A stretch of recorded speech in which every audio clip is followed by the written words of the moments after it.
That's great. Okay, so good morning. My name is Mike Martin. I'm a faculty member here at Seneca College. And I'm here to introduce for you today the first talk after the keynote, Andrew Oatley-Willis, who is a research assistant at CDOT and OSTEP. You can tell him more about those things if you want. He works on ARM64 system administration, programming, and working with unstable development boards. Sounds adventurous. So please join me in welcoming Andrew.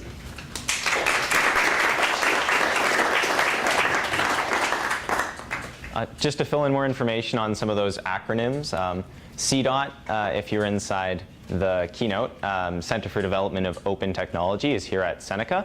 I'm a research assistant there, and I work on the OSTEP team, which is open source technology for emerging platforms, so dealing basically with emerging platforms that show up and working on them for a lot of things.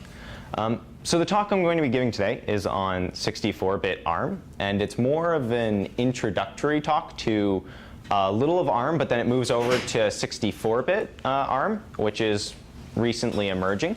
And I'll be talking about some of the differences between them, the improvements on the newer 64-bit ARM, and the future of both 32-bit ARM and 64-bit ARM.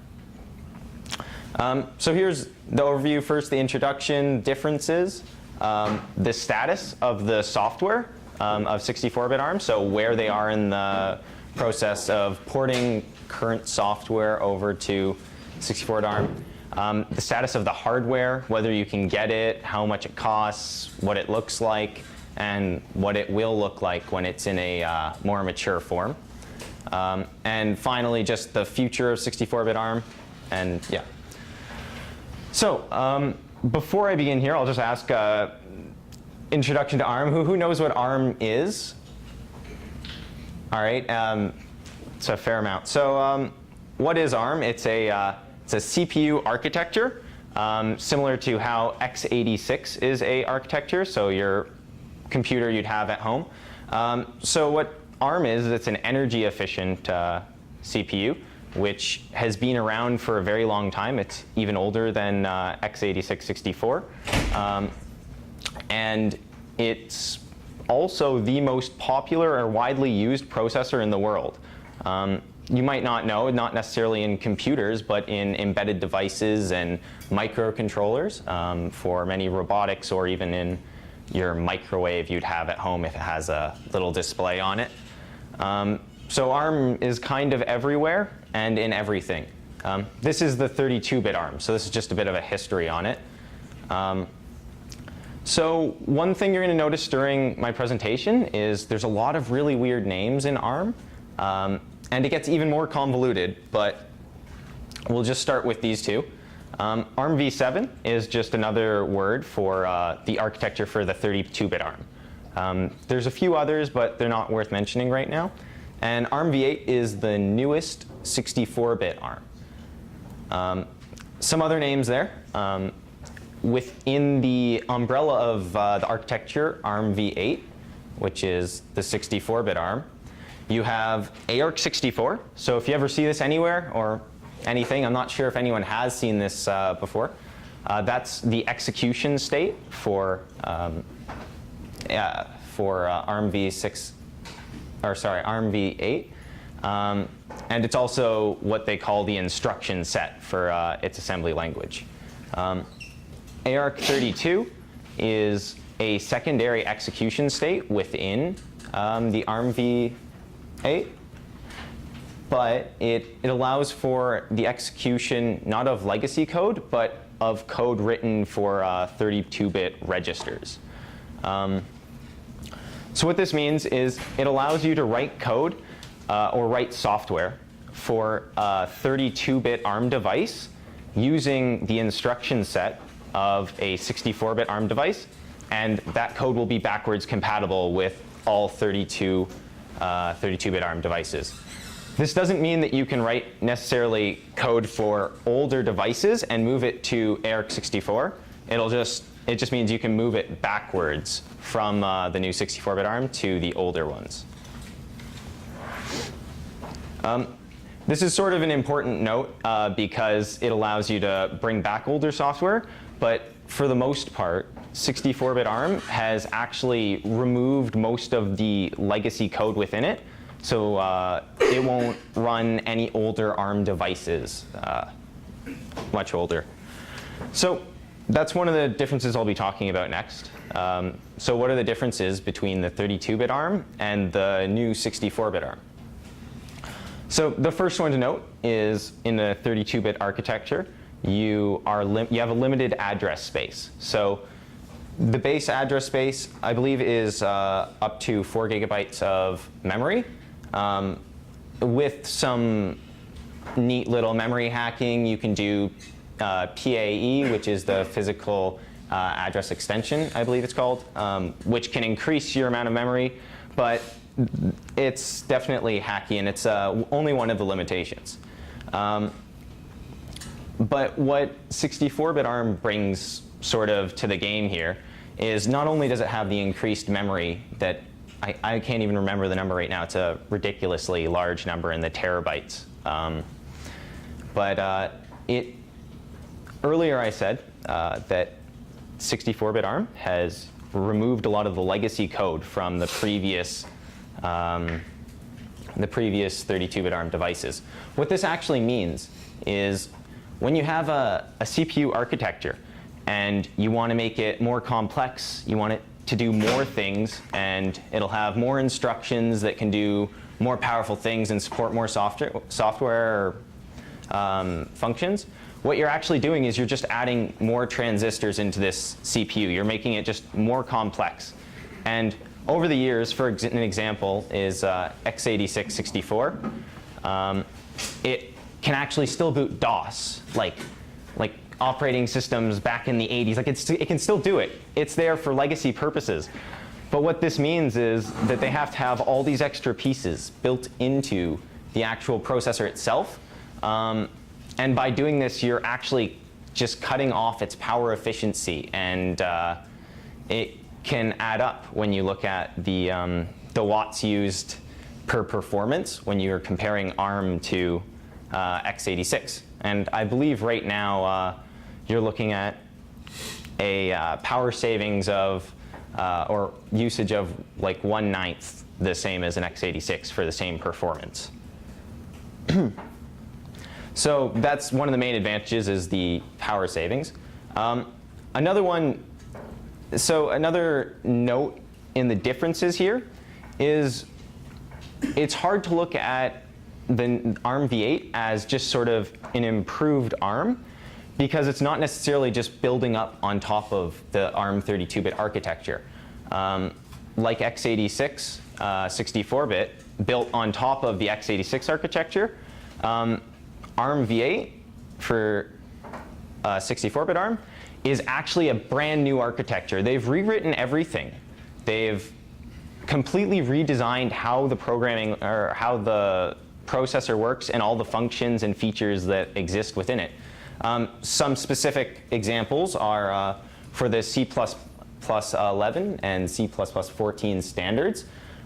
They introduced new features, acquire load, and a couple others that were really useful. And what ARM decided to do is they're looking at it and they're saying these are being implemented in the C++ standards, so let's actually implement them into the ARC64 execution state itself, so it can now take advantage of a lot of these functions that GCC or C++, just the standards, are using. So when we look at the future of 64-bit ARM, we're mostly just looking at the software that's running on it and how power efficient the hardware is, and the state that the server software is in. So when we look at the software, we have good news and bad news. So right now, the software for almost all Linux distributions, so that would be like Fedora, Debian, OpenSUSE, Arc, I believe that they have basically ported almost every piece of software. So I'm not going to even try and bring up the internet right now, but we have a 64-bit ARM machine running in the other building. And it's currently running just a native install of Fedora, running the latest packages. All the software's working, so you can yum install whatever you need. There's a couple packages here and there that have specific x86 stuff in it, or certain things that aren't quite there, but it's basically over 99%, I believe. But one of the bad things that sort of happened is during the porting process, there's sort of like this rush. Everyone's trying to get each package built onto this new architecture, and they're trying to get it working, and they're fixing little things, but sometimes it's not called fixing, it's just hacking, and they're just sticking the fastest thing they can get done in order to get it built. So what this means is it's not, the software that exists for ARC64 right now is not well optimized. I mean, when you look at it and you're running it on an 8-core CPU or a very powerful server, you don't really notice that, oh, this should be a little faster. But currently, there are a lot of optimizations that need to be done for ARC64 to sort of really thrive in a server environment. That being said, the hardware, it doesn't really matter if it's going to thrive in a server environment at the moment, because you can't find a 64-bit hardware piece like right now. It's very, very difficult. Here's a picture of one. This is a small development board. It's, I believe, a mini ITX standard. It's a 8-core 64-bit ARM called the Mustang from APC. And on it, it has some standard stuff like Ethernet, USB, SFP Plus for connecting fast links, normal DDR RAM. But this little board for 8 cores and all this stuff actually costs $3,000 right now. So it's extremely expensive here. And these are development boards. Yes? Whose chip does it use? This is APM, Applied Micro, I believe. Have the AMD chips, 64-bit ARMs, hit the market yet? Right. So no problem. This is a good question. So that's one of the other things. The AMD Seattle, I believe, is what it's called. And AMD, we've been in response with AMD. You know, we're very interested. We're on their waiting list. We want to pick up one of these Seattles.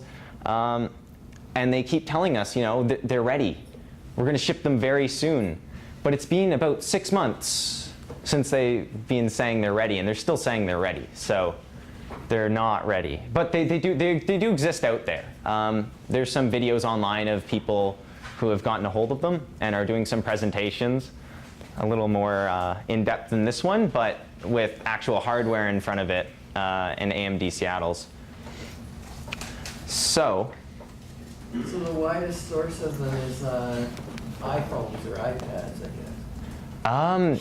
Yes, but I mean, the use case there is very different between like a development board and Apple's sort of special spin on the ARM 64-bit. But it is one in the field. Yeah, it's one of the few out there. I guess there's a lot out there now. So speaking of Apple's 64-bit ARM device, the future of 64-bit ARM, why it's sort of created, and what it's specifically designed to do. So it's not really designed to be a stick in your phone device or stick in a little microcontroller or anything that like a Raspberry Pi does or something like that. Its target is for like the server market. They're looking for data centers. They're looking for very, very large computers. Because I'll talk about a small fact about just the current state of our data centers. So currently they use Actually, I don't know if I can pull out the numbers for this, but I believe it's like 1 gigawatt of power to run a data center, which I believe was equivalent to basically a small nuclear power plant. And so what's going on is new data centers that sort of start arising are happening very, very close to power plants now, because the amount of electricity they need is just so large that building it close just makes the most sense. And what's going on is these data centers are appearing because we have more mobile devices. And the mobile device market right now, including Apple, Android, maybe Windows phones, but it's basically just exponentially increasing. And what this means is as there are more people using the services online, there needs to be a back end to support it. And this is what the data centers are for. And while the mobile phones can easily be spread out, sold, and given away, and exponentially increase, the data centers and the nuclear power plants are not going to be doing that. They're not going to exponentially increase.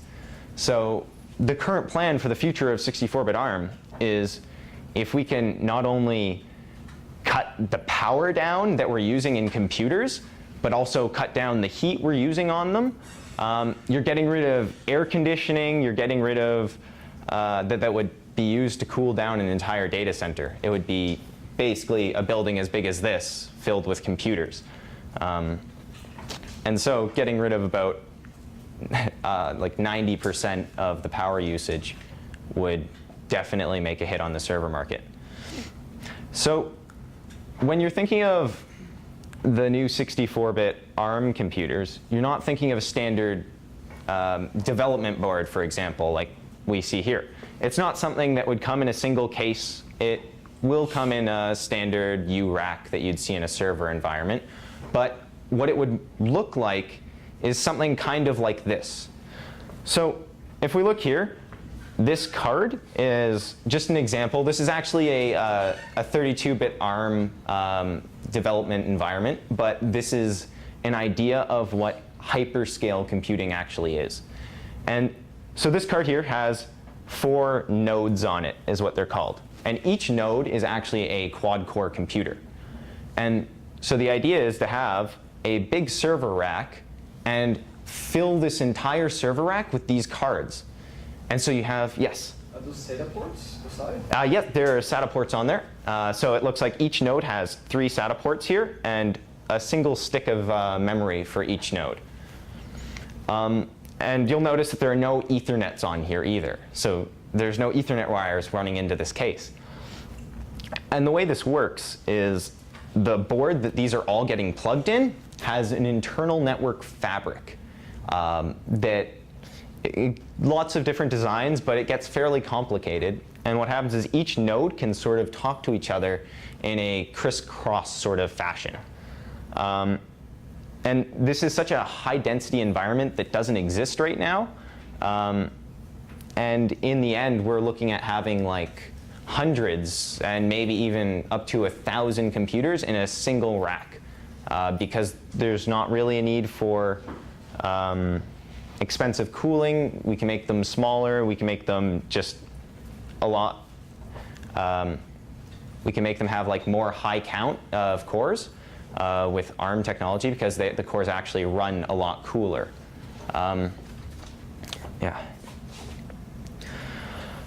So if anyone is interested in more information on this stuff, there's a lot of places to go. Like Linero.org, which has multiple projects related to ARM and are one of the current people pushing the development of ARC64 and 64-bit ARM.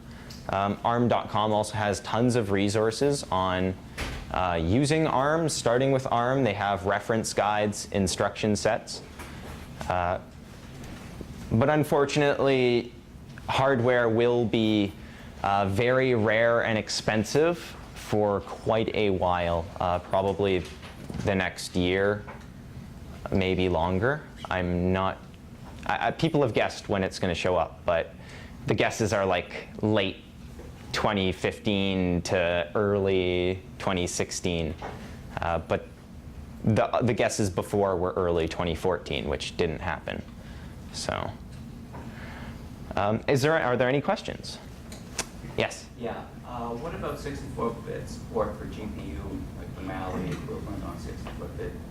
The, pardon? Mali GPUs, which they put on 32-bit ARMs. I am not sure. Okay. Yes. My opinion, which is not educated by any inside knowledge, is that 64-bit ARM is going to be pervasive because already, somebody was just telling me that their phone has 3 gigs of RAM in it, and that's sort of about where you'd want to stop on a 32-bit architecture. It just seems that everybody is hitting the RAM wall, and that's the reason why 64 should be pervasive. Now, I think what you're really saying is what you're focusing on is the server world, but I think ARM64 has got to get everywhere. Sort of.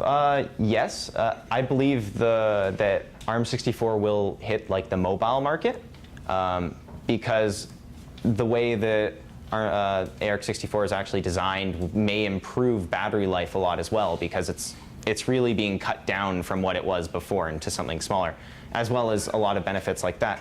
But I believe that 32-bit ARM will still have its place in the world.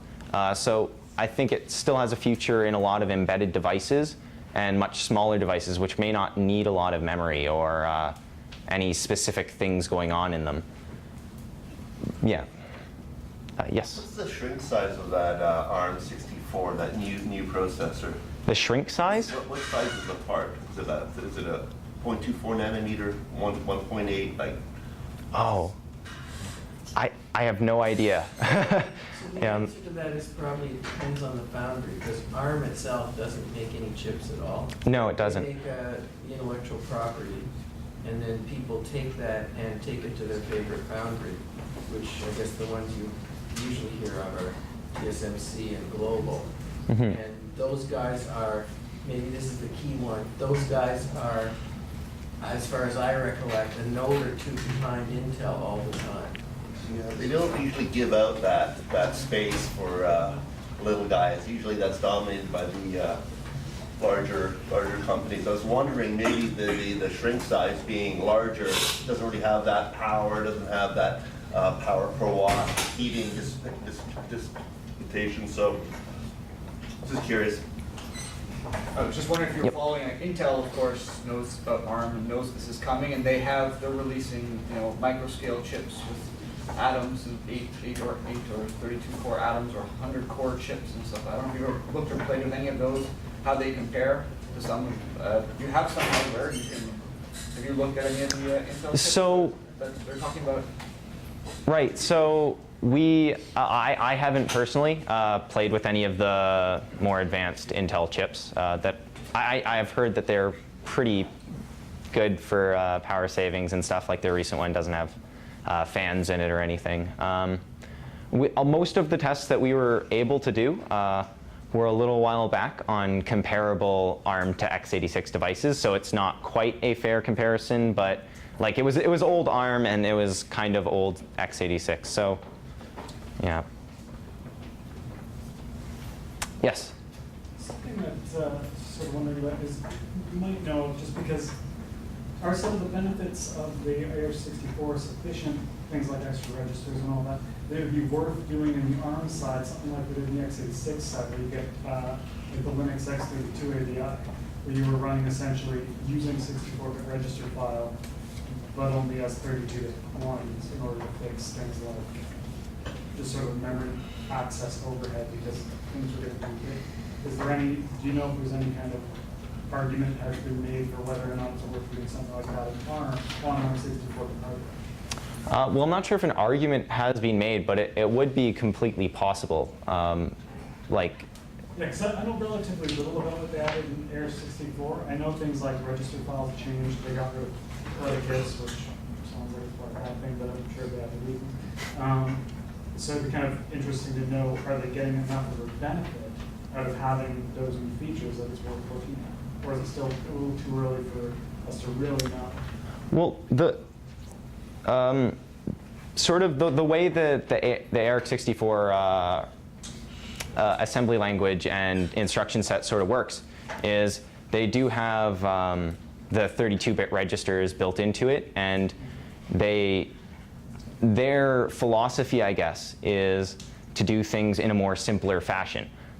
So what they have done is they've made all their instructions a fixed length of 32 bits. And what that means is, while x86 has variable length, so you can just sort of throw whatever in there, you'd need multiple instructions to perform a single load of, say, a 64-bit register. So you could see in some places like that, maybe, you could actually see a very good benefit in using maybe smaller registers or something. Yeah, the interest there with X32 is basically just use more registers, but don't use more memory, because that was just slowing Okay. down Yeah. because it was destroying the cache bits. So it seemed like one of those things that, okay, is someone going to do this in ARM? I don't know. Yeah, I'm not sure if anyone will, but yeah. What about Neon? Neon? Yeah.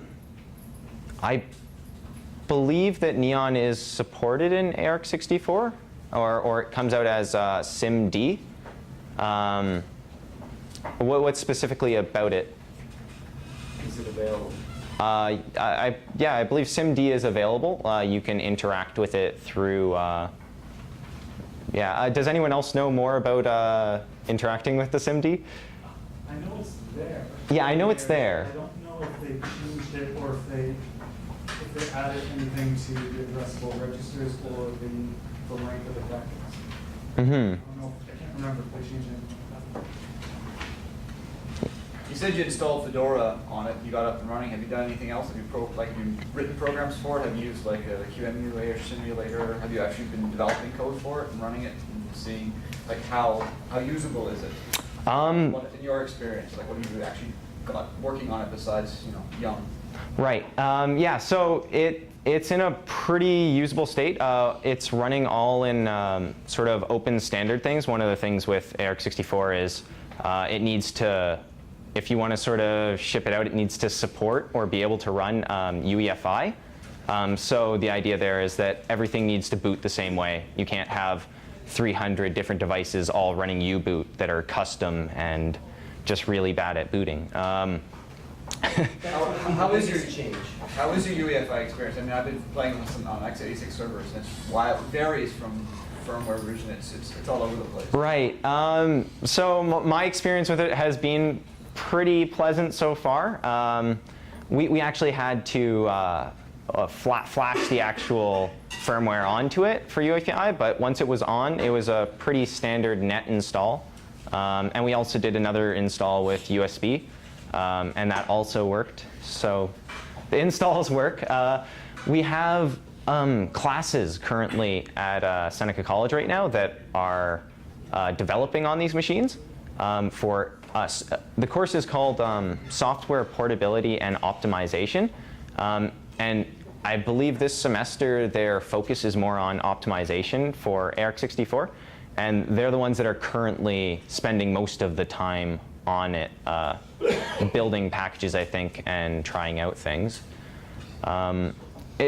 Is there anyone in here in the SPO class that can give more info? That would be me. Yeah.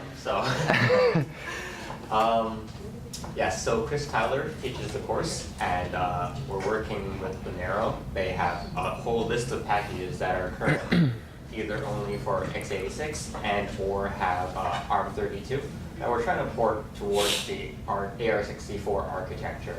A lot of what we're looking at specifically is architecture-specific instructions or assembly, which can or cannot be translated to run into AR64. So at the assembly level, not sure if there's actually any specific questions directed at that course. I can try and answer them. But it's a very interesting course. Like he said, porting it over and optimization. So What kind of packages? I'm just curious. There's huge ones, which everyone should know, like Java, Python, Dash, and the smaller ones that, for example, I'm looking at one that is called Eigen3, which is a linear algebra thing. Like, the package really varies in size. Some not as often used as others, but. The package list, I believe, is up on the Linero website. I can't remember the exact link, but searching for Mad Dog and Linero or ARC64 will find you the project that actually works on it. And they actually have like a public package list that has names beside them where people have taken them. And there's a bunch that are just empty. No one's working on them. And these packages will vary from, this might actually be a very simple fix, like, oh, this is using some vectors here in a way that's only specific to this architecture, while others may be like a very complex fix that would need to be done, or, yeah. Any other distributions like Ubuntu or that's ready to go on the Yeah, so we've ARM? talked to some of the other distributions, like people who run them, and they've said that OpenSUSE is available, Debian's available, and Ubuntu is the one that is currently being developed on by Linero. So there's a lot out there already that apparently work. I have not tested any of the other ones personally. I've just gotten Fedora going. But definitely will try the other ones soon. Yes? What about some of the BSD-based operating systems? You know what kind of ARC64 support they have? I'm actually not sure. Yeah, I have not looked at any of those. Yes? So I guess my default assumption coming from Unix world is there's no issue supporting a new processor once you get the compiler up. But of course that isn't true, because Linux has spent so much time centered on the x86 architecture that it's grown sort of roots, I guess. Mm-hmm. But the two things that strike me, well, a few things that strike me as really important. One is ARM64 was created after they realized the mess of every different processor, every different ARM implementation getting different configuration stuff. Yeah. So did all ARM64 use device tree, for example? No. So I believe that currently, I think they might, but there's like a transition process. For example, if you're developing one and having it out, it has to boot through UEFI, for example. But I believe there's a step forward where you're removing all use of the device tree. It's just they're sort of in the transition period of getting from there to there. So that's one aspect. The other aspect of the disaster in the ARM world is the video chips that you alluded to. None of them has an open source driver. Or maybe they're starting just, I think NVIDIA talked about releasing. Mali as well, there's work on. I believe that. There's work, but they Yeah, haven't it's not very good. Yeah, it's not. I believe recently NVIDIA and AMD have released very half-completed open source drivers or work on it. Yeah. Well, what they're doing, they're putting the CUDA GPU engine on the same die as their ARM chips, and then they sell it as a Tegra or Right. 456, whatever model it is this week. And so that's not really the same as adding generic like GPU support such as Mali on ARM. Right. So that's a really sad part of that world. So you see, Mali runs OpenCL. Mm-hmm. So if you run CUDA, you're in the NVIDIA camp. Yeah. And it's good for NVIDIA, not very good for you. Right. But if you go OpenCL, then you have other options, other platforms, the APUs, AMD. I mean, it's Yeah. you know. But it makes sense, it's server-based, so the OpenCL is what they're going to be interested in, not graphics, actual graphics capability. Agreed. So you're better off going with the Mali route than you are with the NVIDIA Tegra. I mean, that's. So let's have a little bit of insight into the GPU stake. So like AMD, for example, actually does provide, very featureful open source drivers for GPUs. As far as the ARM chips, there's several projects that are ongoing that are like reverse engineer projects. There's one for Adreno, which actually someone at Red Hat is working on.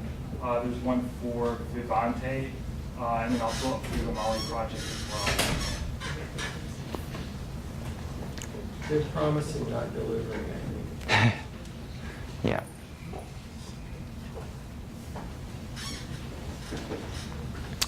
Are there any other questions? Thanks, that's it. Okay. Alrighty. Well, I'd like to thank Andy.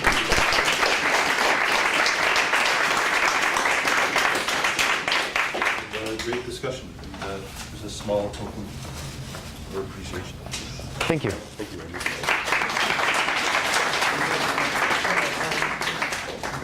The next thing